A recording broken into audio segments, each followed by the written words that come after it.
গত 2 মাস আগে আমি মিশরে সফরে গিয়েছিলাম।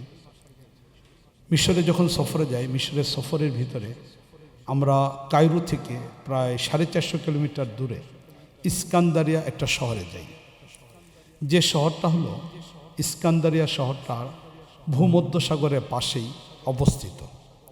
সেখানে আমাদের বেশ কিছু উদ্দেশ্যে যাওয়া ছিল। এর মাঝে একটা উদ্দেশ্য ছিল বিশ্বের বৃহত্তম 3য় লাইব্রেরিটাকে দেখতে যাওয়া। পৃথিবীর সবচেয়ে 3 নম্বর বৃহত্তম একটা লাইব্রেরি সেখানে রয়েছে, এটাকে দেখতে গিয়েছিলাম। হযরত লুকমান হাকিম আলাইহিস সালামের কবরটা দেখতে গিয়েছিলাম। দানিয়াল আলাইহিস সালামের কবর দেখতে গিয়েছিলাম।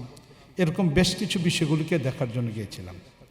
পাশাপাশি সেই ভূমধ্যসাগরের পাশে গিয়েছিলাম এবং ভূমধ্যসাগরের ওই পারেই সব মিলিয়ে ভূমধ্যসাগরকে অবলম্বন করে 32টা রাষ্ট্র রয়েছে।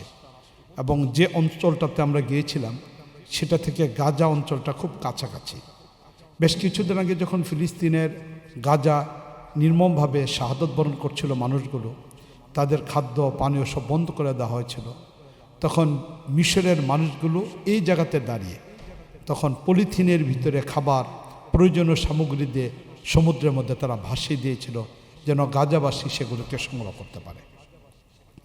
তো এই জায়গাটাকে আমরা গিয়েছিলাম। সেখানে যাওয়ার পরে ভূমধ্যসাগরের মধ্যে আমরা দাঁড়িয়েছিলাম। সেখানে গিয়ে হাঁটু পানি পর্যন্ত নেমেছিলাম।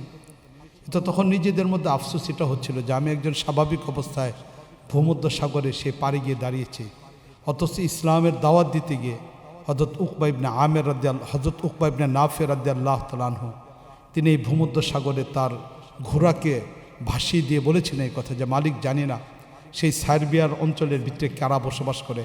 যদি জানতে পারতাম যে সেখানে কোনো মানুষ আছে তাহলে হয়তো ঈমান আর ইসলামের দাওয়াত নিয়ে সেখানে যেতে পারতাম।